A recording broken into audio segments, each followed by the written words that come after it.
CIC വിഷയത്തിൽ ഈ മുഷാവറയും ചെയ്ത അതേ പണിയാണ് ചെയ്തത്. CICയുടെ വിഷയത്തിൽ ബഹുമാനപ്പെട്ട സമസ്ത ചെയ്തത് അതേ പണിയാണ്.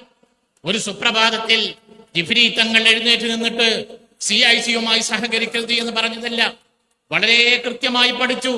CICയെ വളർത്തിയ സമസ്തയുടെ നേതാക്കൾ CICയുടെ ആ വഴിവിട്ട സഞ്ചാരത്തെക്കുറിച്ച് ഗൗരവത്തോടുകൂടെ ബോധവൽക്കരിച്ചു. അവരോട് തിരുത്താൻ വേണ്ടി ആവശ്യപ്പെട്ടു. തിരുത്താൻ തയ്യാറാവാതെ വന്നപ്പോ ബഹുമാനപ്പെട്ട സമസ്ത അന്വേഷണ കമ്മീഷനെ വെച്ചു. ആരാണ് അന്വേഷണ കമ്മീഷൻ? മുഷാവറയിലെ പ്രഗത്ഭരായ പണ്ഡിതന്മാർ, മഹാനായ ബഹാവുദ്ദീൻ നദ്വി ഉൾപ്പെടെയുള്ള പണ്ഡിതന്മാരുടെ നേതൃത്വത്തിൽ അന്വേഷണ കമ്മീഷൻ CICയിലെ അപാകതകളെ കുറിച്ച് പഠിച്ചു, റിപ്പോർട്ടുണ്ടാക്കി. അത് മുഷാവറക്ക് സമർപ്പിച്ചു. ബഹുമാനപ്പെട്ട മുഷാവറ എന്നിട്ടും തീരുമാനമെടുക്കാതെ അവർക്ക് അവസരം കൊടുത്തുകൊണ്ട് കാത്തിരുന്നു. ഇതിൽ നിന്ന് വ്യതിചലിച്ചുകൊണ്ട് നേർവഴിയിലേക്ക് സഞ്ചരിക്കാൻ അവർ തയ്യാറാകുമോ? അതിന് തയ്യാറാവാതെ വന്നപ്പോ ബഹുമാനപ്പെട്ട സമസ്തയുടെ നേതൃത്വത്തിൽ മലപ്പുറത്തെ വിശാലമായ ഒരു ഹാളിനകത്ത് മലയാളക്കരയിലെ സമസ്ത സംഘടനാ സംവിധാനത്തിലെ നേതൃനിരയിലുള്ള ആളുകളെ വിളിച്ചു കൂട്ടിയിട്ട് CICയുടെ അപാകതകൾ എന്താണ് എന്ന് കൃത്യമായി വിശദീകരിച്ചു. നാൾ വഴികളെ വിശദീകരിച്ചുകൊണ്ട് എന്തുകൊണ്ട് CICയെ ബഹുമാനപ്പെട്ട സമസ്ത എതിർക്കുന്നു എന്ന് പ്രിയപ്പെട്ട അബ്ദുസമദ് പൂക്കോട്ടൂർ തെളിവുകളുടെ പിൻബലത്തിൽ കൃത്യമായി അവിടെ വിശദീകരിച്ചു. ബഹുമാനപ്പെട്ട തങ്ങൾ സൂചിപ്പിച്ചതുപോലെ ഏറ്റവും ആധുനിക സാങ്കേതിക വിദ്യകളെ മതവിദ്യാഭ്യാസ മേഖലയിൽ എങ്ങനെ വിന്യസിക്കാം എന്ന് ബഹുമാനപ്പെട്ട വിദ്യാഭ്യാസ ബോർഡ് സമസ്തയുടെ ആസ്ഥാന മന്ദിരത്തിൽ നിന്നുകൊണ്ട് ലോകത്തിന് കാണിച്ചു കൊടുത്തു. 32 രാജ്യങ്ങളിലെ മതം പഠിക്കാനുള്ള മക്കളുടെ ആശ്രയമായി, കേന്ദ്രമായി കോഴിക്കോട്ടെ ഫ്രാൻസിസ് റോഡിലുള്ള സമസ്തയുടെ ലേണിംഗ് സെന്റർ മാറിയിട്ടുണ്ടെങ്കിൽ അതിന്റെ ഹാദിമീങ്ങളായി, പ്രവർത്തകരായി നടക്കുമ്പോ നമുക്ക് അഭിമാനിക്കാനുള്ള വക നൽകുന്നു. അങ്ങനെയുള്ള ബഹുമാനപ്പെട്ട സമസ്ത ആദർശത്തിനെതിരെ വന്ന സകല ശക്തികളെയും എതിർക്കാൻ അവിടെ ശക്തികൾ ക്ഷയിച്ചു പോകുമോ എന്ന് ചിന്തിച്ചിട്ടില്ല. ഒരുപാട് വെല്ലുവിളികൾ നേരിട്ടു. ബഹുമാനപ്പെട്ട സമസ്തയുടെ പ്രവർത്തക മേഖലയിൽ കൂടെ ഉണ്ടായിരുന്ന പലരും ഇറങ്ങിപ്പോയി സമാന്തര സംഘടന ഉണ്ടാക്കിയിട്ടുണ്ട്. എന്തായിരുന്നു കാരണം? ആദർശം പറഞ്ഞു എന്നതാണ് കാരണം. അഹ്ലുസുന്നത്തി വൽ ജമാഅത്തിന്റെ ആശയം പറഞ്ഞു എന്നാണ് കാരണം. തബ്ലീഗ് ജമാഅത്തിനെ എതിർത്തു എന്നാണ് കാരണം. നമുക്കറിയാലോ, നമ്മളൊക്കെയും തബ്ലീഗ് ജമാഅത്തിനെ അതിനെ എതിർക്കുന്നവരാണ്, അതിന്റെ കൂടെ പോകാൻ മടിക്കുന്നവരാണ്. എന്തുകൊണ്ട്? നമുക്ക് തബ്ലീഗിനെ കുറിച്ച് അറിയില്ലല്ലോ. തബ്ലീഗിന്റെ ആശയ വൈകല്യങ്ങൾ നമുക്കറിയില്ല.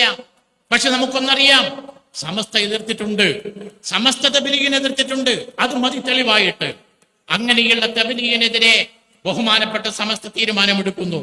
ഒരു സുപ്രഭാതത്തിൽ സമസ്തയുടെ പ്രസിഡന്റ് തീരുമാനിച്ചതല്ലത്. മുഷാവറ കൂടുന്നു, അതിനുവേണ്ടി അന്വേഷണ കമ്മീഷനെ വെക്കുന്നു. അന്വേഷണ കമ്മീഷൻ അതിനെക്കുറിച്ച് കൃത്യമായ പഠനം നടത്തുന്നു. ഏതുപോലെ CIC വിഷയത്തിൽ ഈ മുഷാവറയും ചെയ്ത അതേ പണിയാണ് ചെയ്തത്. CICയുടെ വിഷയത്തിൽ ബഹുമാനപ്പെട്ട സമസ്ത ചെയ്തത് അതേ പണിയാണ്. ഒരു സുപ്രഭാതത്തിൽ ജിഫ്രി തങ്ങൾ എഴുന്നേറ്റ് നിന്നിട്ട് CICയുമായി സഹകരിക്കരുത് എന്ന് പറഞ്ഞതല്ല, വളരെ കൃത്യമായി പഠിച്ചു. CICയെ വളർത്തിയ സമസ്തയുടെ നേതാക്കൾ CICയുടെ ആ വഴിവിട്ട സഞ്ചാരത്തെക്കുറിച്ച് ഗൗരവത്തോടുകൂടെ ബോധവൽക്കരിച്ചു. അവരോട് തിരുത്താൻ വേണ്ടി ആവശ്യപ്പെട്ടു. തിരുത്താൻ തയ്യാറാവാതെ വന്നപ്പോ ബഹുമാനപ്പെട്ട സമസ്ത അന്വേഷണ കമ്മീഷനെ വെച്ചു. ആരാണ് അന്വേഷണ കമ്മീഷൻ? മുഷാവറയിലെ പ്രഗത്ഭരായ പണ്ഡിതന്മാർ, മഹാനായ ബഹാവുദ്ദീൻ നദ്വി ഉൾപ്പെടെയുള്ള പണ്ഡിതന്മാരുടെ നേതൃത്വത്തിൽ അന്വേഷണ കമ്മീഷൻ CICയിലെ അപാകതകളെ കുറിച്ച് പഠിച്ചു, റിപ്പോർട്ടുണ്ടാക്കി. അത് മുഷാവറക്ക് സമർപ്പിച്ചു. ബഹുമാനപ്പെട്ട മുഷാവറ എന്നിട്ടും തീരുമാനമെടുക്കാതെ അവർക്ക് അവസരം കൊടുത്തുകൊണ്ട് കാത്തിരുന്നു. ഇതിൽ നിന്ന് വ്യതിചലിച്ചുകൊണ്ട് നേർവഴിയിലേക്ക് സഞ്ചരിക്കാൻ അവർ തയ്യാറാകുമോ?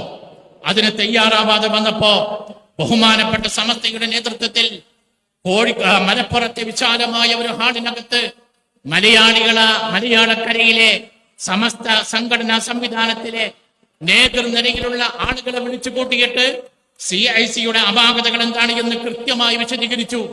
നാൾ വഴികളെ വിശദീകരിച്ചുകൊണ്ട് എന്തുകൊണ്ട് CICയെ ബഹുമാനപ്പെട്ട സമസ്ത എതിർക്കുന്നു എന്ന് പ്രിയപ്പെട്ട അബ്ദുസമദ് പൂക്കോട്ടൂർ തെളിവുകളുടെ പിൻബലത്തിൽ കൃത്യമായി അവിടെ വിശദീകരിച്ചു. അതിനുശേഷമാണ് ബഹുമാനപ്പെട്ട മുഷാവറ കൃത്യമായി പറയുന്നത്, ഇനിയും ഈ നിലക്ക് തന്നെ മുന്നോട്ട് പോവുകയാണെങ്കിൽ CICയും സമസ്തയുമായി ബന്ധമില്ല എന്ന്. ഞാൻ സൂചിപ്പിച്ചത് അന്ന് നടന്നതിന്റെ തനിയാവർത്തനമാണ്. തബ്ലീഗ് ജമാഅത്തിന്റെ കാര്യത്തിൽ പതിറ്റാണ്ടുകൾക്ക് മുമ്പ് നടന്ന അതേ പ്രവണതയുടെ തനിയാവർത്തനമാണ് CIC-യുടെ വിഷയത്തിൽ ബഹുമാനപ്പെട്ട സമസ്ത ഇന്ന് ചെയ്തത്. അന്ന് ഇതേ പണിയായിരുന്നു ചെയ്തത്. മുഷാവറ കൂടി കമ്മീഷനെ വെച്ചു. ആ കമ്മീഷൻ തബ്ലീഗ് ജമാഅത്തിന്റെ അപാകതകൾ കണ്ടെത്തി. അപാകതകൾ കൃത്യമായി രേഖപ്പെടുത്തിക്കൊണ്ട് മുഷാവറക്ക് റിപ്പോർട്ട് കൊടുത്തു. മുഷാവറ ആ റിപ്പോർട്ട് ചർച്ച ചെയ്തു. എന്നിട്ടും തീരുമാനമെടുത്തില്ല.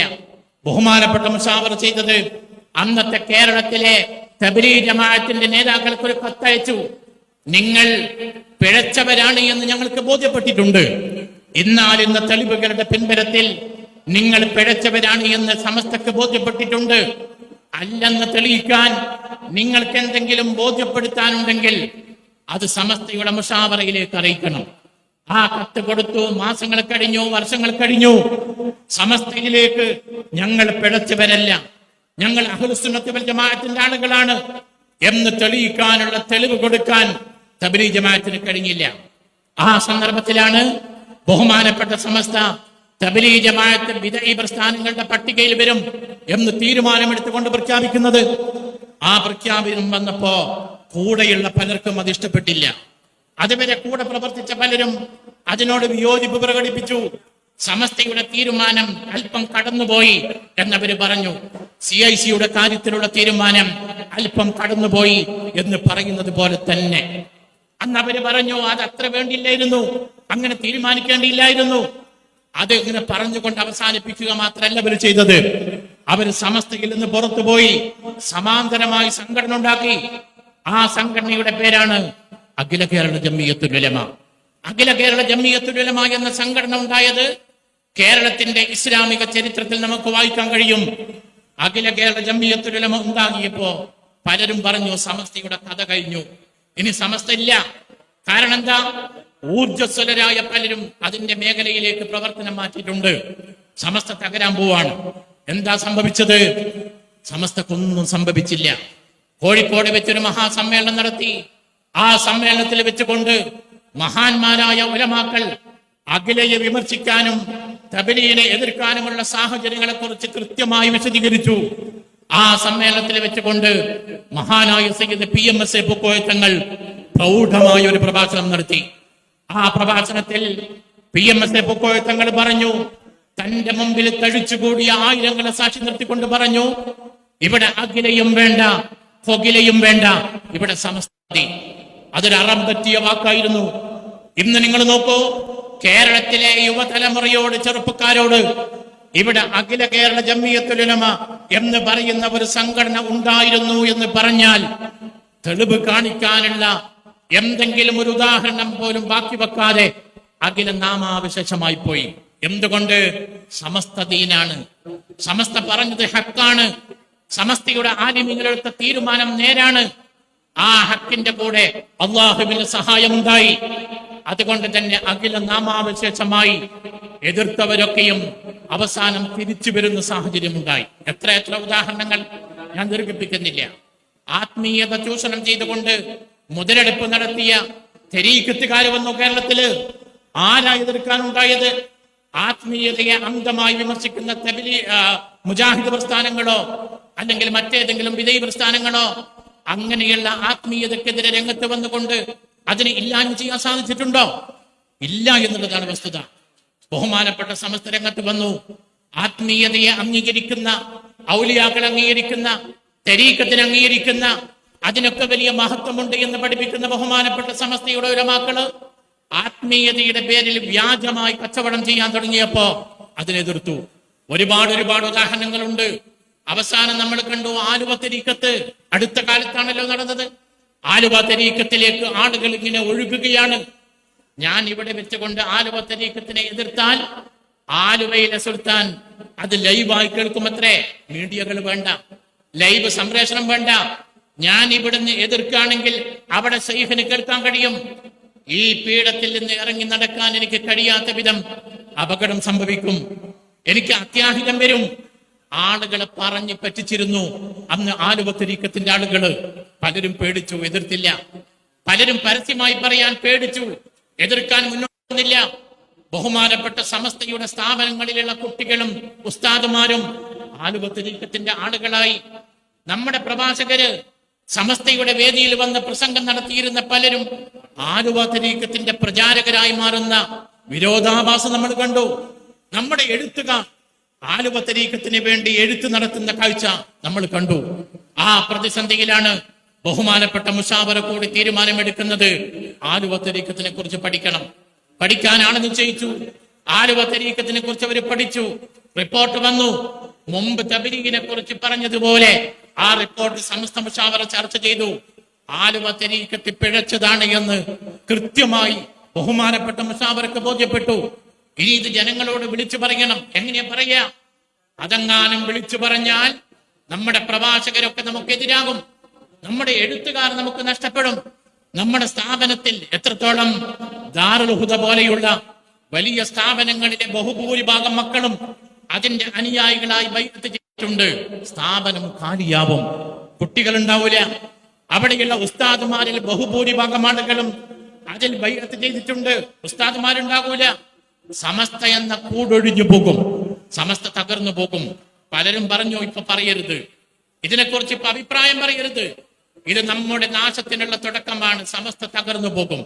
മഹാനായ കാളമ്പാടി ഉസ്താദ് നവ്വറല്ലാഹു മർക്കദ പ്രസിഡന്റ് ആയിരിക്കുന്ന കാലം, ഉരുക്ക മനുഷ്യനായ സയ്യിദ് ഉമർ അലി ശിഹാബ് തങ്ങൾ ഉപാധ്യക്ഷനായി നിൽക്കുന്ന കാലം, മുശാവറ കൂടി തീരുമാനമെടുത്തു, എന്ത് വന്നാലും ഈ സത്യം സമൂഹത്തോട് പറയണം. ആളുകളുടെ ഈമാൻ കൊണ്ട് കളിക്കാൻ പറ്റൂല. മഹത്തായ സമസ്തയുടെ നേതൃത്വത്തിൽ മലപ്പുറത്ത് വെച്ചുകൊണ്ട് വലിയൊരു സമ്മേളനം നടന്നു. ആ സമ്മേളനത്തിൽ വെച്ചുകൊണ്ട് സമസ്ത മുശാവറ കണ്ടെത്തിയ തെളിവുകളുടെ പിൻബലത്തിൽ ആലുവ തരീഖത്ത് പിഴച്ചതാണ് എന്ന് പരസ്യമായി പ്രഖ്യാപിച്ചു.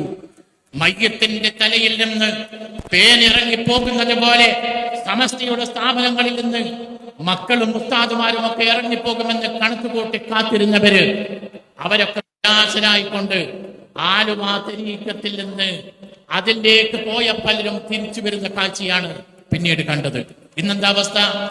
ആലുവ റെയിൽവേ സ്റ്റേഷനിൽ പോയിട്ട് ആലുവ തരീഖത്തിന്റെ ശൈഖിനെ കാണാൻ വന്നതാണ് എന്ന് പറയാൻ ധൈര്യമില്ലാത്ത വിധം ക്രിമിനലുകളുടെ താവളമായിരുന്നു ആ സുൽത്താന്റെ വീട്, അദ്ദേഹത്തിന്റെ കേന്ദ്രം എന്ന് നമ്മുടെ ഭരണകൂടവും ഉദ്യോഗസ്ഥന്മാരും നിയമപാലകരും കണ്ടെത്തിയതിന്റെ ഞെട്ടിക്കുന്ന കഥകളാണ് പിന്നീട് നമ്മൾ കേട്ടത്. സമസ്ത വിജയിച്ചു. അവിടെയും എന്തുകൊണ്ട് വിജയിച്ചു? സമസ്ത ആത്മീയതയെ തള്ളിയിട്ടില്ല, തരീഖത്തിന് കുറ്റം പറഞ്ഞിട്ടില്ല, ശൈഖുമാരെ നിരാകരിച്ചിട്ടില്ല, തരീഖത്തിൽ ബൈഅത്ത് ചെയ്യരുത് എന്ന് അനുയായികളോട് പറഞ്ഞിട്ടില്ല. സമസ്ത സത്യം പറഞ്ഞു. ഏതാണ് തരീഖത്ത്? ആരാണ് ശൈഖ്? ആരാണ് മുരീദാവേണ്ടത്? എന്താണ് അതുകൊണ്ടുള്ള നേട്ടം? ആത്മീയത കൊണ്ട് എന്താണ് നേടാനുള്ളത്? കൃത്യമായി സമസ്ത പറഞ്ഞപ്പോ ബഹുമാനപ്പെട്ട സമസ്തയുടെ ഹക്കിന്റെ മാർഗത്തിൽ അള്ളാഹുവിന്റെ സഹായമുണ്ടായി. ആലുവ തരീഖത്ത് നാമാവശേഷമായി പോകുന്ന കാഴ്ച നമ്മൾ കണ്ടു. ഞാൻ സൂചിപ്പിച്ചത്, സമസ്തയുടെ ചരിത്രം പഠിക്കുമ്പോ നമ്മൾ ഞെട്ടിപ്പോകും. ഒരുപാട് പ്രതിസന്ധികൾ നേരിട്ട് മുന്നോട്ട് പോയ പ്രസ്ഥാനമാണ് ബഹുമാനപ്പെട്ട സമസ്ത. പ്രിയപ്പെട്ടവരെ, നമ്മൾ ഇവിടെ ഒരുമിച്ച് കൂടിയത് 100ാം വാർഷികത്തിന്റെ ഭാഗമായി ഒമാനിന്റെ മണ്ണിൽ ഒരു പ്രചരണം നടത്തണം എന്ന ഉദ്ദേശത്തോടു കൂടിയാണ്. ഈ വരുന്ന ഫെബ്രുവരിയിൽ പുണിയയിൽ കാസർഗോഡ് വെച്ചുകൊണ്ട് ഒരു ചരിത്രം തീർക്കാൻ പോവുകയാണ്. 100 വർഷം മുമ്പ് സമസ്ത രൂപീകരിക്കുമ്പോൾ നമ്മളില്ല, അതിന് സാക്ഷിയാവാൻ നമുക്ക് സാധിച്ചിട്ടില്ല. 2016 ആലപ്പുഴയുടെ കടൽ തീരത്ത് പരന്നൊഴുകിയ ജനലക്ഷങ്ങളെ സാക്ഷി നിർത്തിക്കൊണ്ട് മഹാനായ മർഹൂം സയ്യിദ് ഹൈദർ അലി ശിഹാബ് തങ്ങൾ നവ്വറല്ലാഹു മർക്കദ മഹാനവർകളാണ് പ്രഖ്യാപിച്ചത്, ഇനി നമുക്ക് 100ാം വാർഷികം ആഘോഷിക്കാമെന്ന്. ആഘോഷം പ്രഖ്യാപിച്ച തങ്ങളും നമ്മുടെ കൂടെ ഇല്ല. ആ പ്രഖ്യാപന സമയത്ത് വേദിയിൽ നിറഞ്ഞു കവിഞ്ഞിരുന്ന സയ്യിദന്മാരും ഉലമാക്കളും ബഹുഭൂരിഭാഗവും നമ്മുടെ കൂടെ ഇല്ല. 6 അടി മണ്ണിൽ അന്തിവിഷമം കൊള്ളുകയാണ് അവരൊക്കെയും. അപ്പോഴാണ് ആഫിയത്തും ദീർഘായുസ്സും നൽകി അള്ളാഹു നിയമത്ത് ചെയ്തത്. എന്തിന്? പുണിയയിലേക്ക് പോകാൻ, 100ാം വാർഷികത്തിന്റെ പ്രചരണത്തിന്റെ ഭാഗമാവാൻ, തഹിയ എന്ന് പറയുന്ന സന്തോഷകരമായ ഫണ്ട് വിജയിപ്പിക്കാൻ. അതിനു വേണ്ടിയുള്ള തൗഫീഖുമായി കൊണ്ടാണ് അള്ളാഹു നമുക്ക് ആഫിയത്തുള്ള ദീർഘായുസ് നൽകിയത്. അത് നമ്മൾ ആ നിയമത്തിന് പകരം ശുക്ർ ചെയ്യണം. ആ ശുക്രാണ് ഈ വരുന്ന സമ്മേളനത്തിന്റെ പ്രചരണത്തിന്റെ ഭാഗമായി നമ്മൾ ഇവിടെ ഒരുമിച്ച് കൂടിയത്. നമ്മൾ ഓർക്കണം, ബഹുമാനപ്പെട്ട സമസ്തക്ക് വേണ്ടിയുള്ള പ്രവർത്തനം എന്ന് പറയുന്നത് ഇബാദത്താണ്. ഓർക്കുന്നില്ലേ നിങ്ങൾ ഇദ്രീസ് മുസ്ലിയാരെ? സൂഫിയാണ് അദ്ദേഹം, ആലിമായ മുദരിസാണ് അദ്ദേഹം, അനേകം മക്കൾക്ക് ഇൽമ പഠിപ്പിച്ചു കൊടുത്ത, കിതാബ് ഓതി കൊടുത്ത മഹാപണ്ഡിതനാണ് അദ്ദേഹം. അദ്ദേഹം ഒരിക്കൽ ദർസ് നിർത്തുമ്പോ തന്റെ മുതഅല്ലിമീങ്ങളെ വിളിച്ചുകൊണ്ട് പറയുകയാണ്, അത്ര മക്കളെ, റമദാൻ കഴിഞ്ഞാൽ നിങ്ങൾ ഇങ്ങോട്ട് വരണ്ട, റമദാൻ കഴിഞ്ഞിട്ട് നിങ്ങൾ ഇങ്ങോട്ട് വരണ്ട, ഇവിടെ ദർസ് ഉണ്ടാവൂല. കുട്ടികൾ ചോദിച്ചു, എന്താ ഉസ്താദെ പ്രശ്നം? നാട്ടുകാരെ പിരിച്ചുവിട്ടോ? ശമ്പളം തരൂല എന്ന് പറഞ്ഞോ? മുതഅല്ലിമീങ്ങൾക്ക് ഭക്ഷണം കൊടുക്കാൻ ഞങ്ങൾക്ക് സാധിക്കൂല എന്ന് മഹല്ലുകാര് പറഞ്ഞു. മഹാനായ ഉസ്താദ് പറഞ്ഞു അത്രേ, ഇല്ല, ഈ നാട്ടുകാർ ദർസ് വേണ്ടെന്ന് പറഞ്ഞിട്ടില്ല, ഈ നാട്ടുകാർ മുതഅല്ലിമീങ്ങൾക്ക് ഭക്ഷണം കൊടുക്കൂല എന്നും പറഞ്ഞിട്ടില്ല. ഞാൻ തീരുമാനിച്ചതാണ് ഇനി മുതൽ ദർസ് നടത്തണ്ട എന്ന്. എന്താ കാരണം എന്നറിയോ? ബഹുമാനപ്പെട്ട സമസ്ത എനിക്കൊരു പണി തന്നിട്ടുണ്ട്, സമസ്ത എനിക്കൊരു പണി ഏൽപ്പിച്ചിട്ടുണ്ട്. എന്താണ് പണി? സുന്നി യുവജന സംഘത്തിന്റെ ഓർഗനൈസറായി എന്നെ നിയമിച്ചിട്ടുണ്ട്. ഓർഗനൈസർ എന്ന് പറയുമ്പോ യാത്ര ചെയ്യണം, മീറ്റിങ്ങുകൾ വിളിച്ചു കൂട്ടണം, അതിൽ പങ്കെടുക്കണം, ആളുകളോട് സംസാരിക്കണം, നടന്നു പോയി പലയിടങ്ങളിലും പ്രസംഗിക്കേണ്ടി വരും. അങ്ങനെയാകുമ്പോ മുതഅല്ലിമീങ്ങൾക്ക് കിതാബ് ഓതി കൊടുക്കാൻ എനിക്ക് സമയം കിട്ടൂല. മഹാനായ CH ഉസ്താദ് സൂഫിയാണ്. മഹാനായ CH ഉസ്താദ് ആഖിറം ചിന്തിക്കുന്ന മഹാനാണ്. ആഖിബത്ത് നന്നാവണമെന്ന് ആഗ്രഹിക്കുന്ന മഹാനായ മനുഷ്യനാണ്. CH ഉസ്താദ് നമ്മളെ പോലുള്ള ആളല്ലല്ലോ. മഹാനായ ഉസ്താദ് പറഞ്ഞു, ഞാൻ ഒരുപാട് ആലോചിച്ചു, എന്ത് വേണം, ദർസ് നിലനിർത്തിയിട്ട് ഈ പണി ഒഴിവാക്കണോ, ഈ പണി എടുത്തിട്ട് ദർസ് ഒഴിവാക്കണോ? കിതാബ് ഓതി കൊടുക്കുന്ന ഏറ്റവും പുണ്യമുള്ള ഇൽമു പഠിപ്പിക്കുന്ന പണി ഒഴിവാക്കിയിട്ട് ഈ പണിക്ക് പോണോ? അതല്ല, ആ പണി ഒഴിവാക്കിയിട്ട് ദർസ് നടത്തണം. ഒരുപാട് ആലോചിച്ചു. ഞാന് മാസങ്ങളായി ആലോചിച്ചു. പല പാതിരാവിലും ഞാൻ ദുആ ചെയ്തു, അള്ളാഹുവോട് സുജൂദ് ചെയ്തുകൊണ്ട് ദുആ ചെയ്തു. എനിക്ക് ഖൈർ ഏതാണെന്ന് ബോധ്യപ്പെടുത്താൻ അള്ളാഹു എനിക്ക് ബോധ്യപ്പെടുത്തി തന്നത് കിതാബ് ഓതി കൊടുക്കുന്ന, മുതഅല്ലിമീങ്ങൾക്ക് ഇൽമു പഠിപ്പിച്ചു കൊടുക്കുന്ന പള്ളി ദർസിലെ മുദരിസായി ജീവിതം സമർപ്പിക്കുന്നതിനേക്കാൾ പുണ്യമാണ് സമസ്തക്ക് വേണ്ടിയുള്ള ഓർഗനൈസറായി സേവനം ചെയ്യല് എന്നാണ് എനിക്ക് മനസ്സിലായത്. അതുകൊണ്ട് ഞാൻ ദർസ് ഒഴിവാക്കുകയാണ്. ആലോചിച്ച് നോക്കൂ നിങ്ങള്, മഹാനായ CH ഉസ്താദ് ആക്തിബത്ത് നന്നായി മരിക്കാൻ ഏതാണ് ഏറ്റവും നല്ലത് എന്ന് ചിന്തിക്കുന്ന മനുഷ്യൻ അതിനുള്ള വഴി തിരഞ്ഞെടുത്തത് സുന്നി യുവജന സംഘത്തിന്റെ ഓർഗനൈസറായി പ്രവർത്തിക്കാനാണ്. KP ഉസ്മാൻ സാഹിബ്, ഓർക്കുന്നുണ്ടാവും നിങ്ങൾ ആ പേര്. മഹാനായ KP ഉസ്മാൻ സാഹിബ് ഗവൺമെന്റ് ഉദ്യോഗസ്ഥനായിരുന്നു. സർക്കാർ ജോലി അദ്ദേഹം രാജിവെച്ചു. ഏത് കാലത്ത്?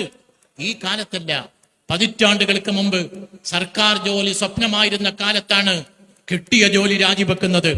നല്ല ശമ്പളം കിട്ടും, റിട്ടയർ ചെയ്താൽ പെൻഷൻ കിട്ടും, ആശ്രിത നിയമനം കിട്ടും, മരണം വരെ ജീവിക്കാൻ പറ്റിയ പണി നോക്കണ്ട. അങ്ങനെയുള്ള കാലത്ത് ആ ജോലി വേണ്ടെന്ന് വെച്ചുകൊണ്ട് KP ഉസ്മാൻ സാഹിബ് ബസ് കയറിയത് എങ്ങോട്ടേക്കാണെന്നറിയുമോ? അത് ചേളാരിയിലേക്കാണ്. ചേളാരിയിലെ മഹത്തായ നമ്മുടെ സ്ഥാപനം, നമ്മുടെ ആസ്ഥാനം വിദ്യാഭ്യാസ ബോർഡ്. ആ വിദ്യാഭ്യാസ ബോർഡിന്റെ പ്രവർത്തനങ്ങൾക്ക് വേണ്ടി മുഴുസമയം മാറ്റിവെച്ചുകൊണ്ട് മൺമറഞ്ഞു പോയി മഹാനായ KP ഉസ്മാൻ സാഹിബ്. ആഖിബത്ത് നന്നായി മരിക്കാൻ ഇതാണ് നല്ല മാർഗം എന്ന് ചിന്തിച്ചു ഉസ്മാൻ സാഹിബ് എന്നവര്. ഡോക്ടർ യു ബാപ്പുട്ടി ഹാജി നമുക്കറിയാലോ, പലരും കണ്ടിട്ടുണ്ടാകും ബാപ്പുട്ടി ഹാജിയെ. സുന്ദരനായ തൊലിവെടുത്ത മഹാനായ ബാപ്പുട്ടി ഹാജി മരിച്ചു കിടക്കുമ്പോ തന്റെ ശരീരത്തിന്റെ കളറ് പോലും കറുത്തുപോയിരുന്നു. ചമ്മാട്ടെപ്പാടത്ത് കാലം കൊടയം പിടിച്ച് അതികഠിനമായ വേനൽക്കാലത്ത് പടുത്തുയർത്തുന്ന ഒരു സ്ഥാപനത്തിന് വേണ്ടി മുഴുസമയം മാറ്റിവെച്ച ഒരു മനുഷ്യനായിരുന്നു ഡോക്ടർ യു ബാപ്പുട്ടി ഹാജി. ദാറുൽ ഹുദ എന്ന ബഹുമാനപ്പെട്ട സമസ്തയുടെ സ്വപ്നം യാഥാർത്ഥ്യമാക്കാൻ സകലതും മറന്ന് തന്റെ ജീവിതം സമർപ്പിച്ച ബാപ്പുട്ടി ഹാജി വിഡ്ഢിയല്ല, അദ്ദേഹം ബുദ്ധിമാനാണ്. ഇവിടെ തൊലി കറുത്താൽ പരലോകത്ത് തൊലി വെളുക്കും എന്ന തിരിച്ചറിവാണ് സമസ്തയുടെ സ്ഥാപനത്തിന്റെ നിർമ്മിതിക്ക് വേണ്ടി അത്യധ്വാനം ചെയ്തുകൊണ്ട് പണിയെടുക്കാൻ ബാപ്പുട്ടി ഹാജിക്ക് പ്രചോദനമായത്. ബാപ്പുട്ടി ഹാജി ആഖിബത്ത് നന്നായി മരിച്ച മഹാഭാഗ്യവാനാണ്. എത്രയെത്ര ഉദാഹരണങ്ങള്. മഹാനായ സയ്യിദ് മുഹമ്മദ് അലി ശിഹാബ് തങ്ങള് കെയ്റോവിൽ പോയി പഠിച്ചു, മദീന യൂണിവേഴ്സിറ്റിയിൽ പഠിച്ചു. വിദേശ രാജ്യങ്ങളിൽ നിന്ന് ഓഫർ വന്നു, സർക്കാരിന്റെ സംവിധാനത്തിൽ ഉന്നത ജോലി കൊടുക്കാം. മഹാനായ മുഹമ്മദ് അലി ശിഹാബ് തങ്ങളുടെ പ്രിയപ്പെട്ട പിതാവ് PMS പൂക്കോയ തങ്ങള് മകനെ തിരിച്ചു വിളിച്ചു.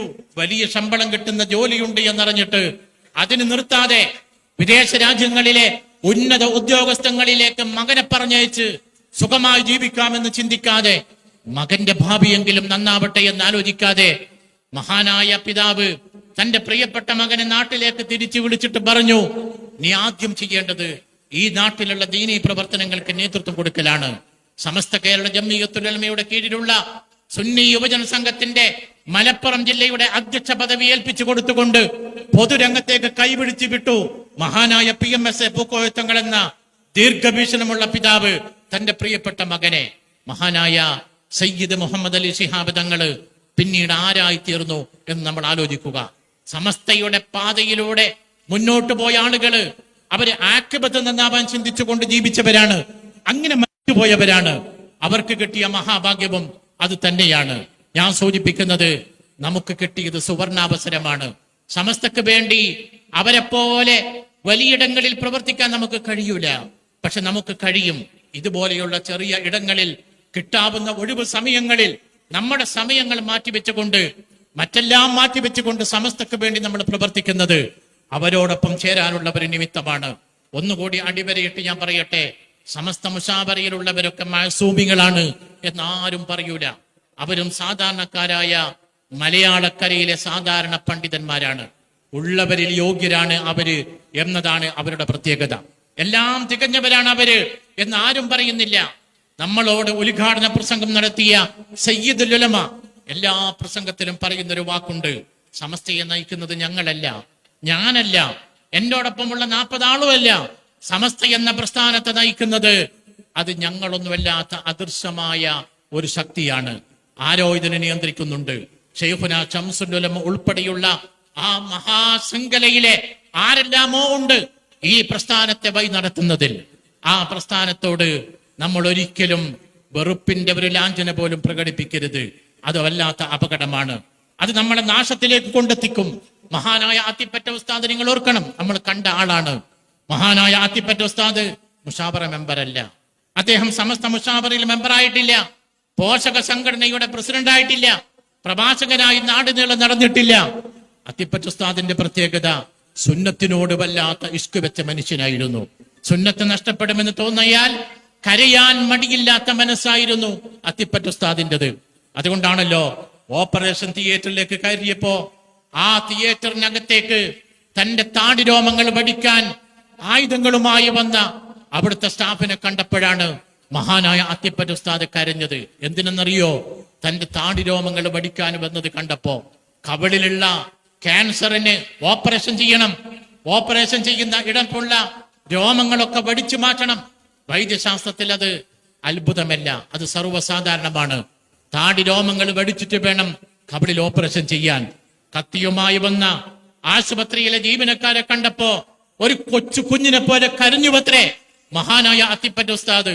കാരണം ചോദിച്ചപ്പോ പറഞ്ഞു, ഇത് എന്റെ ഹബീബിന്റെ സുന്നത്താണ്, ഇത് എന്റെ ഹബീബിന്റെ സുന്നത്തിന്റെ ഭാഗമായി ഞാൻ വളർത്തിക്കൊണ്ടുവന്ന രോഗങ്ങളാണ്, ഇത് നിങ്ങൾ വടിച്ചു കളയുകയാണോ?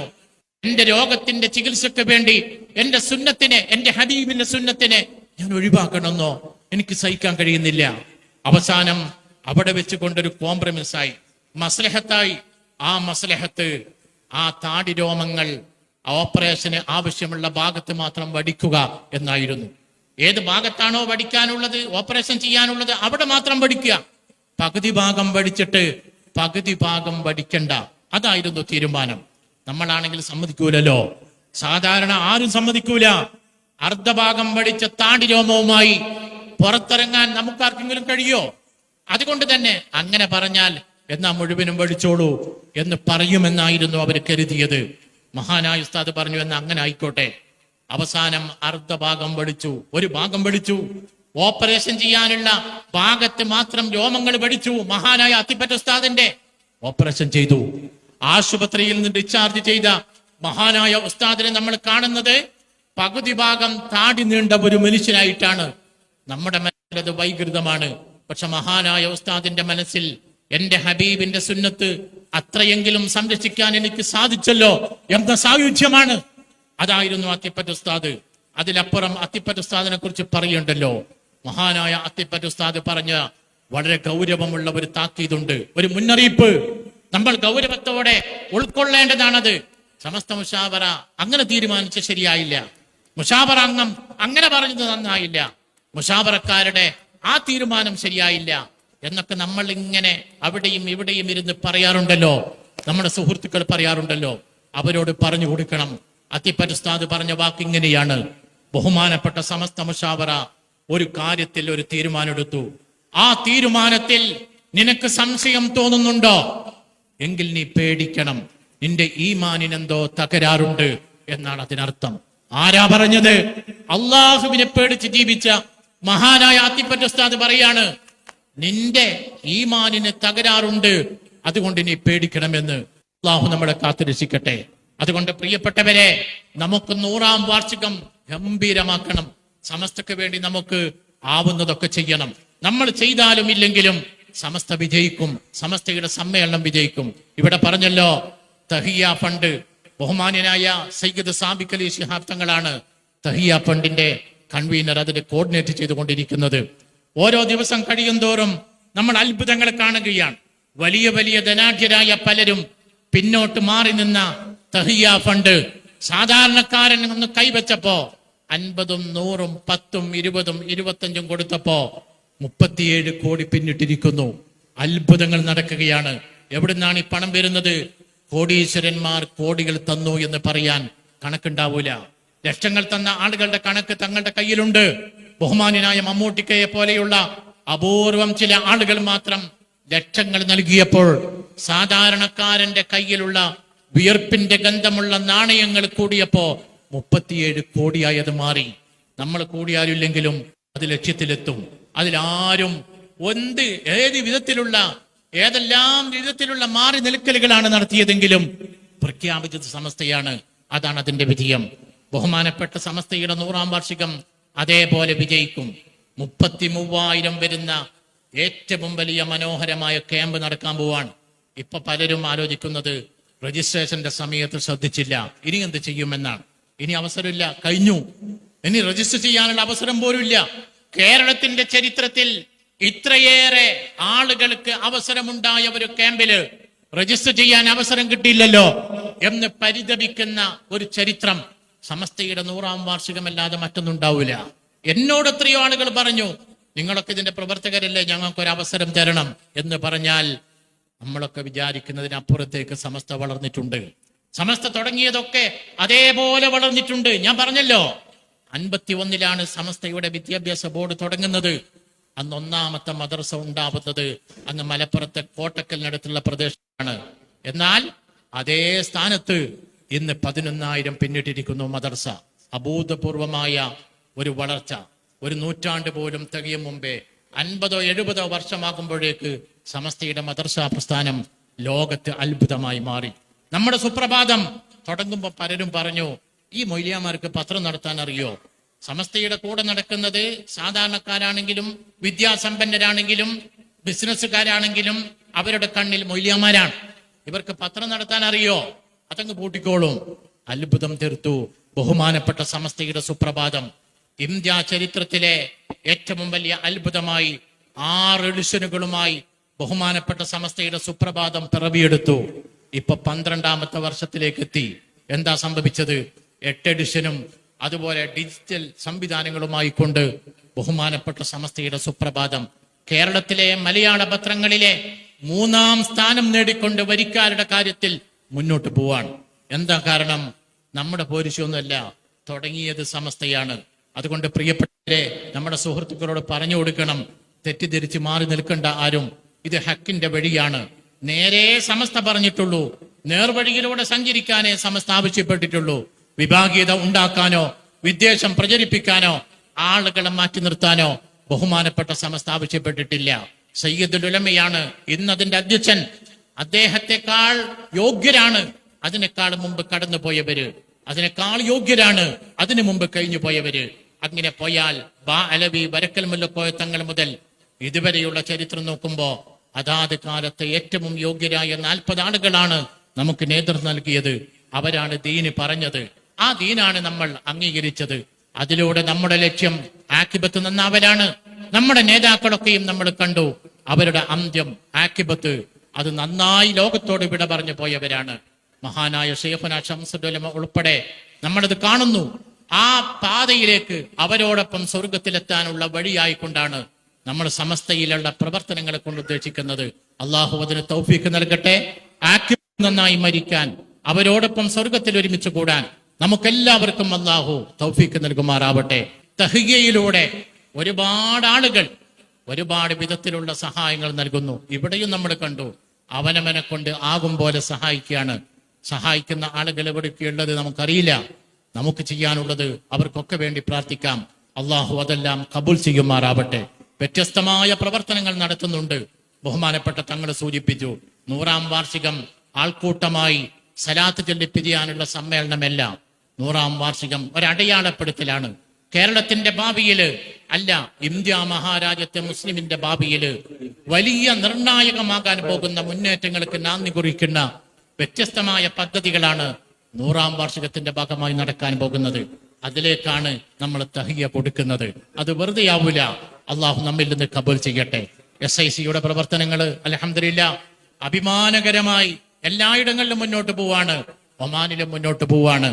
37ഓളം സെന്ററുകളിലായി SIC മെല്ലെ മെല്ലെ അതിന്റെ പ്രവർത്തന ഗോതയിൽ വളരെ വലിയ വിപ്ലവത്തിന് വേണ്ടിയുള്ള ഒരുക്കങ്ങൾ നടത്തുകയാണ്. ഇവിടെ തഹിയ പറഞ്ഞപ്പോ അതിന്റെ കൂടെ SIC ഉണ്ട്. ഒരുപാട് ആവശ്യങ്ങളുമായി നിങ്ങൾ സമീപിക്കുമ്പോ അതിന്റെ ഇടയിലൊക്കെ SIC ഉണ്ട്. അതിനിടയില് വ്യത്യസ്തമായ പല പ്രവർത്തനങ്ങളും. ഞാൻ ഇന്നിവിടെ വന്നപ്പോ എനിക്ക് കേൾക്കാൻ കഴിഞ്ഞത്, എന്റെ പ്രിയപ്പെട്ട ഒരു സഹപ്രവർത്തകനുണ്ട്, ഒരുപക്ഷെ നിങ്ങൾക്കും പരിചയമുണ്ടാകും. ദീർഘകാലം ഇവിടങ്ങളിലൊക്കെയായി സേവനം ചെയ്ത പ്രിയപ്പെട്ട ശിഹാബ് വൈസി. ശിഹാബ് വൈസിക്ക് ഒരു മോളുണ്ട്. ആ മോള് ജന്മന മാരകമായ ഒരു രോഗത്തിന്റെ അടിമയാണ്. 7 വയസ്സായി. അതിനുവേണ്ടി വന്ന ഭീമമായ ചികിത്സാ ചെലവുകള്, ഇനിയും തുടർന്നുകൊണ്ടിരിക്കുന്ന ചികിത്സയുടെ ഭീമമായ ഭാരിച്ച ഉത്തരവാദിത്തങ്ങള്, അതിനുവേണ്ടി ആളുകളോട് സഹായിക്കാൻ വേണ്ടി അഭിവന്ദ്യരായ സയ്യിദ് സാദിഖ് അലി ശിഹാബ് തങ്ങളുടെ നേതൃത്വത്തിൽ ഒരു കമ്മിറ്റി രൂപീകരിച്ചുകൊണ്ട് പ്രവർത്തനങ്ങൾ ആരംഭിച്ചു. ആ വിവരം ഇവിടെയുള്ള SIC-യും അറിഞ്ഞു. ഞാൻ അറിഞ്ഞത് വലിയൊരു സംഖ്യ. ഞാനത് കേട്ടപ്പോ വല്ലാതെ സന്തോഷിച്ചു പോയി, വല്ലാതെ അത്ഭുതപ്പെട്ടു പോയി. ഇങ്ങനെയുള്ള നിരവധി പിരിവുകൾ എടുക്കുന്നതിനിടയിൽ ഇവിടെയുള്ള SIC-യുടെ നേതൃത്വത്തിൽ വലിയൊരു സംഖ്യ സ്വരൂപിച്ച് അതിലേക്കും കൊടുത്തു. ഇതൊന്നും ആകാശത്തുനിന്ന് ഇറങ്ങി വരുന്നതല്ല, നിങ്ങളെപ്പോലെയുള്ളവർ കൊടുക്കുന്നതാണ് എന്ന തിരിച്ചറിവുണ്ട്. പകരം ഞങ്ങളൊക്കെ ചെയ്യാനുള്ളത് നിങ്ങൾക്കൊക്കെ വേണ്ടി പ്രാർത്ഥിക്കലാണ്. അള്ളാഹു സ്വീകരിക്കുമാറാവട്ടെ. ഒന്നുകൂടി അടിവരയിട്ട് ഞാൻ പറയുന്നു, ബഹുമാനപ്പെട്ട സമസ്ത വെല്ലുവിളികൾ നേരിട്ട് പ്രതിസന്ധിയിൽ നിന്ന ഒരു ഘട്ടത്തില് ബഹുമാനപ്പെട്ട സമസ്തക്ക് വേണ്ടി നട്ടല്ലുറപ്പോടുകൂടി നിൽക്കാൻ കഴിഞ്ഞ ഒരു സ്ഥാപനത്തിന്റെ പ്രതിനിധി കൂടിയാണ് ഞാന്.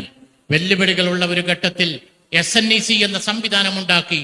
അതിൽ പഠിക്കുന്ന മക്കൾക്ക് PG വരെ പഠിക്കാനുള്ള ഒരു ക്യാമ്പസ് വേണം എന്ന് ബഹുമാനപ്പെട്ട സമസ്ത തീരുമാനമെടുത്തപ്പോ SKSSF-ന്റെ വയനാട് ജില്ലാ കമ്മിറ്റിയുടെ ആഭിമുഖ്യത്തിൽ വെങ്ങപ്പള്ളിയിൽ പ്രവർത്തിക്കുന്ന ഷംസുലുലമ ഇസ്ലാമിക് അക്കാദമി അതിന് സന്നദ്ധമാണെന്ന് പറഞ്ഞുകൊണ്ട് സമസ്തയോടൊപ്പം ഉറച്ചു നിന്ന ഒരു സ്ഥാപനത്തിന്റെ എളിയ പ്രവർത്തകനാണ് ഞാൻ. അൽഹംദുലില്ലാ, കേരളത്തിൽ വിപ്ലവകരമായ വിദ്യാഭ്യാസ മുന്നേറ്റത്തിന് SNEC തുടക്കം കുറിച്ചിട്ട് 2 വർഷമേ ആയിട്ടുള്ളൂ. നിലവിലുള്ള സമന്വയ വിദ്യാഭ്യാസ സംവിധാനത്തിൽ SNEC അത്ഭുതങ്ങൾ തീർത്തുകൊണ്ടാണ് മുന്നോട്ട് പോകുന്നത്.